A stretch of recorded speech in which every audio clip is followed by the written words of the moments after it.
Hey guys, Rivethead here. Welcome back to another episode of Microsoft Flight Simulator 2020. Anybody that knows this will know it very well. Thank you, Preston, for pointing it out. You wanted me to take you through the Grand Canyon. So I think I'm here.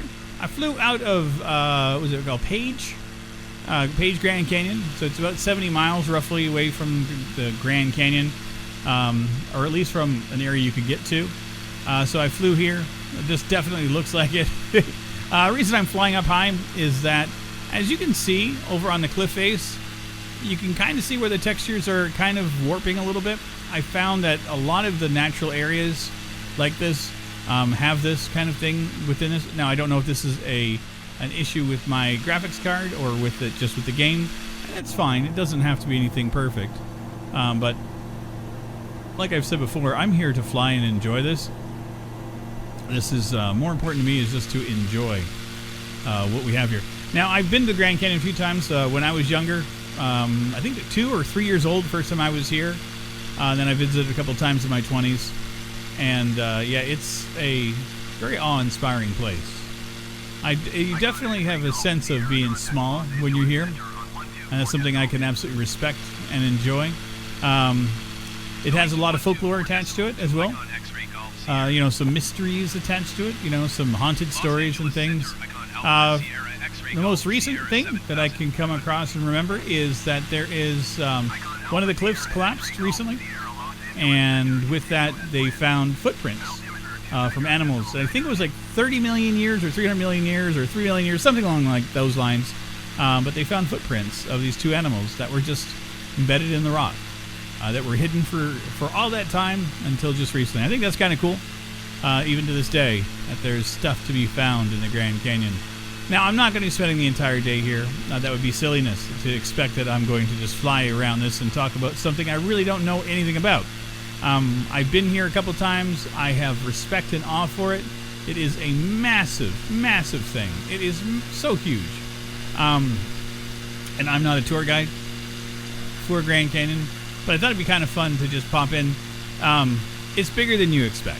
Like, I've been flying across this thing about 10 minutes now.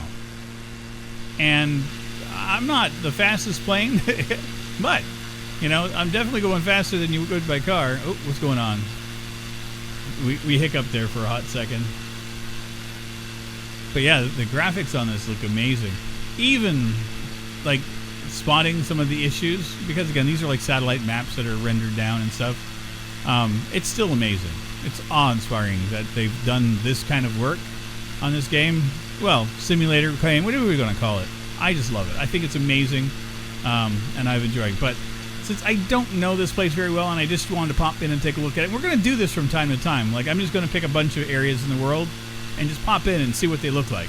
But next is going to be a place that I actually know quite well. So hold tight when we get back, and I'll show you a magical place.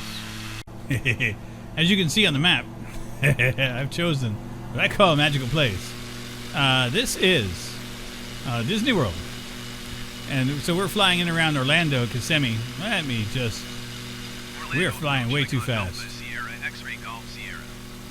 We're flying a little too high. We'll drop down here a little bit. Now, I have never been to, I've never flown over Disney. I have been here hundreds of times. I have no idea what to expect from this. I have no idea what okay. Now that looks like I-4?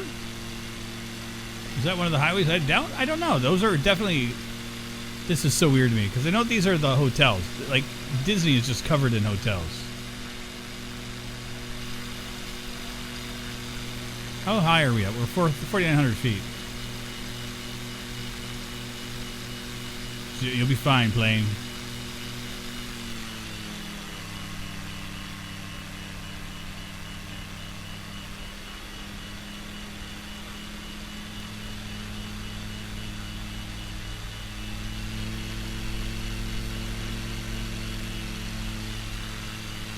See, now this is not Disney World itself. This is Epcot Center. And everything, I find this hilarious, how the ground, like, everything looks like it's just covered in dirt. This is so cool. This is Epcot Center. This looks like Epcot Center. Okay, now that looks better. Like the dome there, the carousel of what is it? I don't remember which one it's called. That's definitely looks real. This is where Imagination is. But this is all the behind the scenes stuff that nobody really gets to see. Like, you're in the park, you get to see this kind of stuff. The Canadian Pavilion we just flew over top of. Like, all this stuff you can see. But it doesn't quite look like this. Because, like, you don't see the behind the park stuff. Like, that doesn't exist in our world. It's, it's there. We know it's there. Fly! I love how, so you can see the trees mixing in with the terrain of the ground. Again, it's not a perfect thing. It's not meant to be.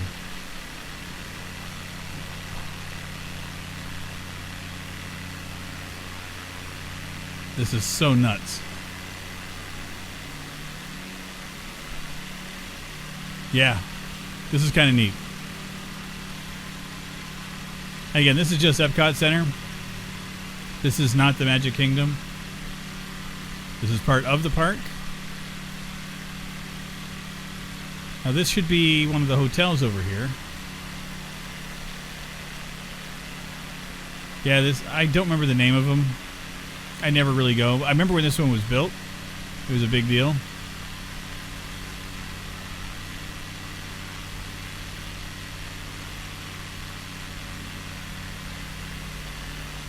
Now this, if my memory serves, should be I think it was like the MGM Studios Tour. Or maybe not. Or is this? What is this? Yeah. Is it? I only went there a couple times, to be honest. Yeah, this has to be one of the other theme parks. Yeah, that is the MGM. But I know that they changed the name or something along those lines, so I don't remember what they called it. But the Tower of Terror was there and a bunch of other stuff. Honestly, the last time I was there would have been 20 years ago? No, was it? Not quite. Or maybe it was. Because I was there with my ex-wife. So yeah. It was before my son was born, and he's 17 now. So it would have been in the 90s. Wow. Time flies. Holy Christ. Okay. Well, yeah, it's such a weird place because it's 28 square miles. And they have their own, like, road systems and everything in there. Like, it's just, it's insane. Here, let me just get rid of that thing. Get rid of that thing off the screen. It's not necessary. Yeah, this is another one of the resorts.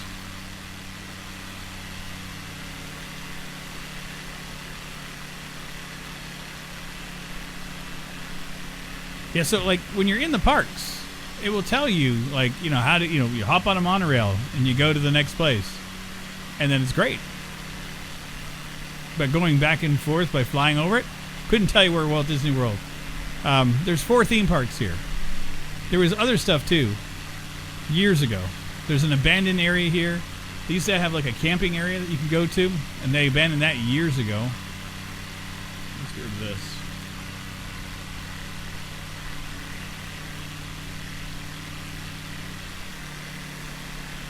Let's see what we got.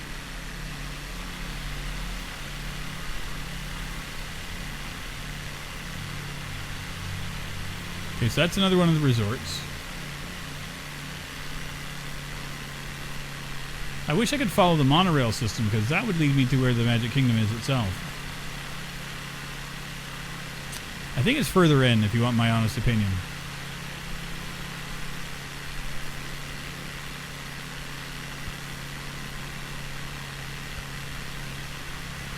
But yeah, the parking in this area, this thing is insane.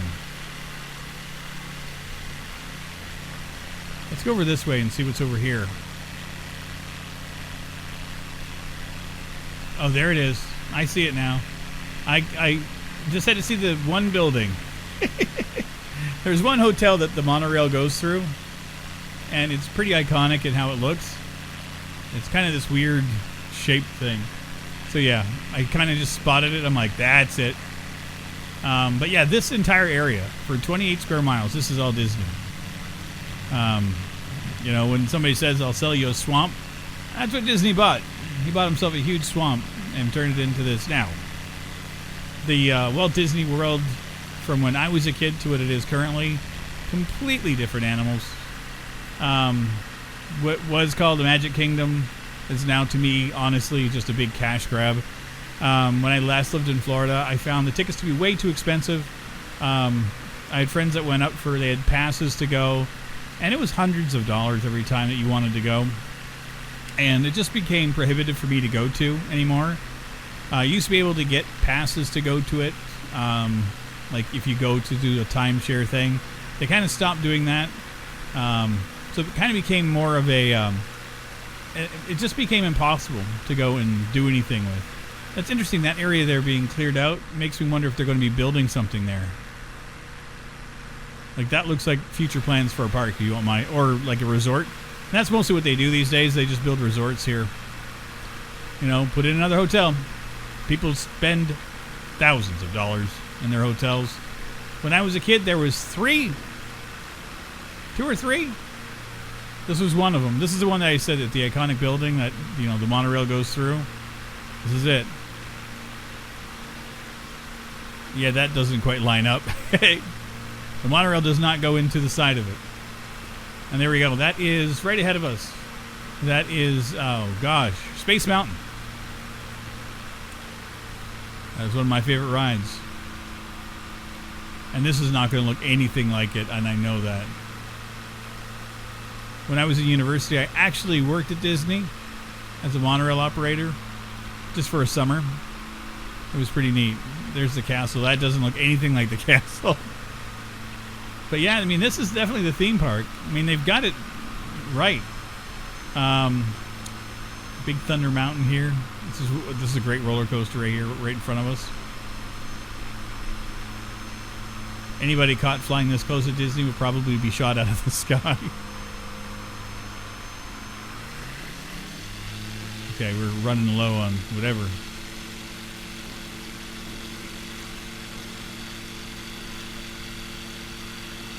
Yeah, you enter the park. It is so weird to see the back end of buildings with cars and things, because like that doesn't, like when you're in the park you don't see any of this stuff. Like, you are completely hidden from anything like that. And this area was just built up recently. Like, I don't really know it. There used to be a lagoon here for 20,000 Leagues Under the Sea. That's gone.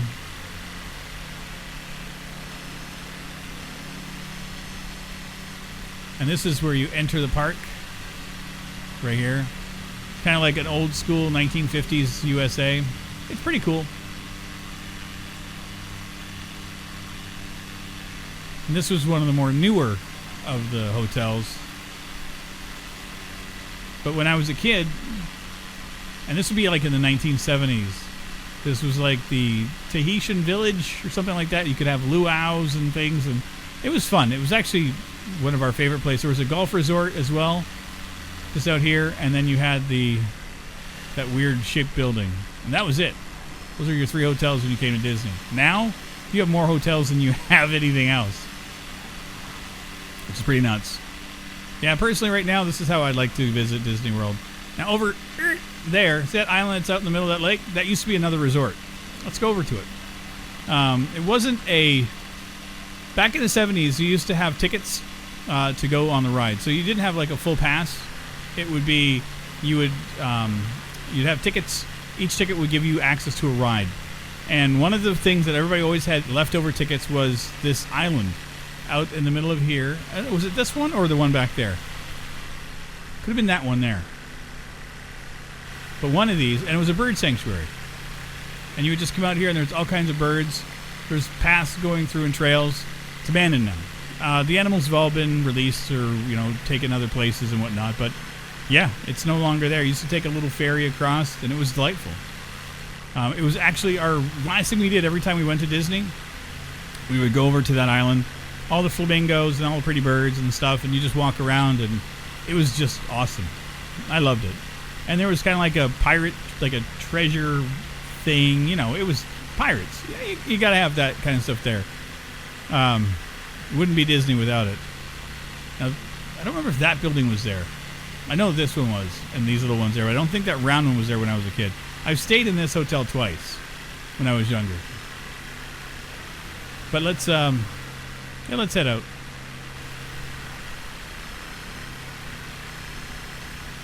That was fun.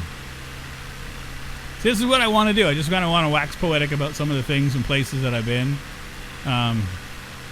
You know, Disney isn't like one of the best places for me. It's good memories. You know, as a child, growing up in Canada, heading to Disney World was something that we always looked forward to. We would head to Florida every Christmas. Most every Christmas. We did our best. And we'd take a month off from school, and my dad would take, and you always have it, you know, stuff organized for work. He'd have his vacation planned, and we'd go to Florida. And we'd usually spend a couple of days at Disney, and then we'd head off to Fort Myers, Sanibel, Captiva, Tampa, Sarasota, you know, any place on the west coast of Florida. And we used to usually go down to Sanibel Island, and that's where we'd spend the rest of our Christmas. Usually ended up getting the same place every year when we did, and it was great.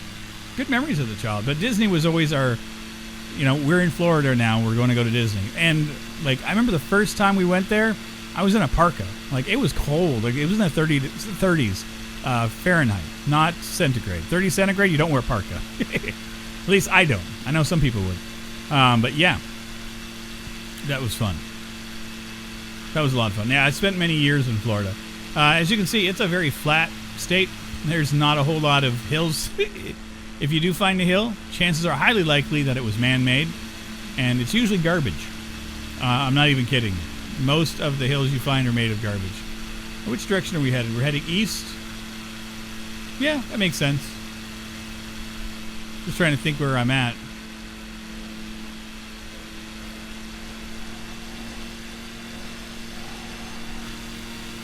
Just trying to think if there's anything else. I mean, Universal will be here, but it'd be like fly by and done. It's a much smaller area. Great place, though.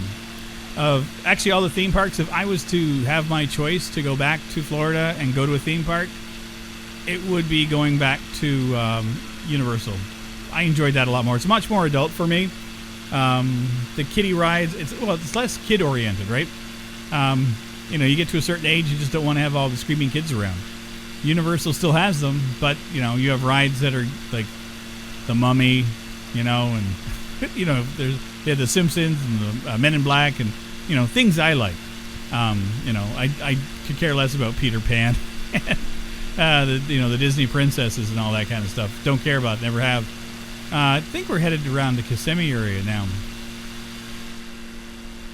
It is so loud behind the plane. It's just so funny how they get that right. I think I'm good. This is fun. You know, I've been gone from Florida for just almost 3 years now. And I don't necessarily miss it very much. I mean, I miss some of my friends there for sure. I don't miss the lifestyle. I don't miss the heat at all. It was very hot there. But yeah, I mean, it's a part of my life. It's a part of my history. Part of who I am. I know where this is. This is a discount mall. I know exactly where we are. Yeah, we're on I-4. Yeah, this discount mall I've been to too many times. SeaWorld should be just over here someplace. Isn't it? Yeah, SeaWorld should be around here.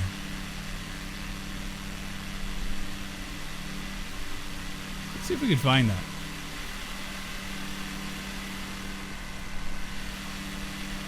I doubt I can. Is that there? Dang it. These controls drive me to drink. Because I'm trying to control the camera and the angle at the same time, and my brain does not handle this very well.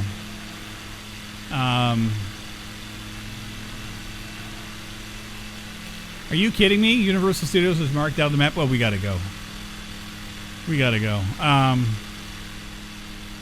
Oh, there's was that it? No. That's a park. That's not a park. That's a hotel. It's not even marked. I can kind of understand that. I know there's a lot of hoopla about SeaWorld. I enjoyed it for the roller coasters. I didn't go for the animal shows. They were there, and I would go. I actually had a season's pass for that in Universal Studios. I used to work in Orlando a lot back in the day. I was going back 15 years now. I was working for a software company, so a lot of our clients were in Orlando area, and so I'd have to come up and do some training or have to do some like install some software updates or anything, or train new staff members. So I'd come up for a couple of days to a week at a time, and spend my life in a hotel. And there wasn't a whole lot of time to go to the parks. But what I would do is I would organize it so that I would come to the park in the morning. I'd drive up to Orlando like the night before or the afternoon before, and I'd hit up one of the parks. So it was either Universal or SeaWorld, and I'd just go do a bunch of roller coasters for like a couple of hours, and then I'd head off to the hotel, and then I'd get up in the morning, and I would work. And if I got done early enough, then I would go back to the park and do a couple more hours. Usually I didn't have time, but right before I left, I'd take one day, because it was usually like a 3 or 4 hour drive for me to get home. So that day was usually a write-off. So I'd go in the morning, do the park for a day, and then drive home that evening. And that was my treat for myself for, working. And I worked hard. Like I was doing 10, 12-hour days. It wasn't a terrible job, not a difficult job at all, but it was fun. So this area here, this is iDrive, or International Drive. It's just a series of hotels and restaurants and like little slight amusement park things. Like nothing major, but a lot of fun stuff. Like there's a Ripley's Believe It or Not museum and stuff. We used to come up here for a convention that I worked at. I used to DJ in twice a year. And it was called Spooky Empire. It was like a horror and science fiction, mostly horror convention. And they do it twice a year. It was a lot of fun. But it was always in a convention area in and around this area. So we'd always have a hotel that we'd stay in for them. It was fun. I enjoyed it. It was a lot of work. We would DJ for 20 some odd hours over the course of 3 days. It was a lot of work, but rewarding. Like I enjoyed it immensely. The folks that I got to work with and hang out with, I loved them. The people that I miss the most are my friends that I used to do that with. That was a lot of fun. Good memories associated with it. So yeah, like I said, like Universal Studios is a big draw, but you can see from the size of the park, it is so tiny in comparison to Disney. So yeah, I mean, Orlando was just a nothing town when Disney got in here, and it's a thriving metropolis now. I have no idea what that place is. Couldn't tell you. I don't have the foggiest idea. I know that this here coming up, this is Universal. Those are probably hotels or something associated with it. I have no idea. But yeah, this is the Universal Studios Tours. This stuff is fun. Lots of fun rides here. There's 2 parks combined. So you go on one side, mostly roller coasters, the other side. Yeah, that's the imagination place for the kids. That was that's like Dr. Seuss and stuff. Harry Potter is right underneath our wing here. Like that's the Hogwarts Castle right there. And there's a Jurassic Park ride.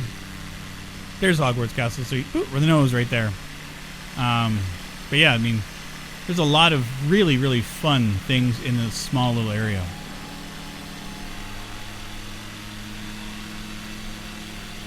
Okay, why'd you pick up speed? Now there's more. So there's 2 different parks here. So right over here is the second park. So this is a roller coaster that looks all weird and janky. Then over on the left-hand side is where the Mummy ride is. There used to be a Jaws ride over here. I think they've disabled that. But it's always under construction. They've always been doing stuff here. The Men in Black ride is right underneath us here. It was kind of fun. And there was the ET ride back over here. But yeah, I didn't think we'd actually find that today. That's kind of fun. Yeah, if it hadn't been marked, I wouldn't have been able to spot it. Nothing looks like it does from when you're in there. But it looks good enough to know that I can recognize it. Anyway, that was fun. Yeah, this is me and talking about my life, guys. This is what I'm going to do. Hope you guys enjoyed, and I will see you guys in our next one. Take care, everybody. Bye-bye. This is a song for all the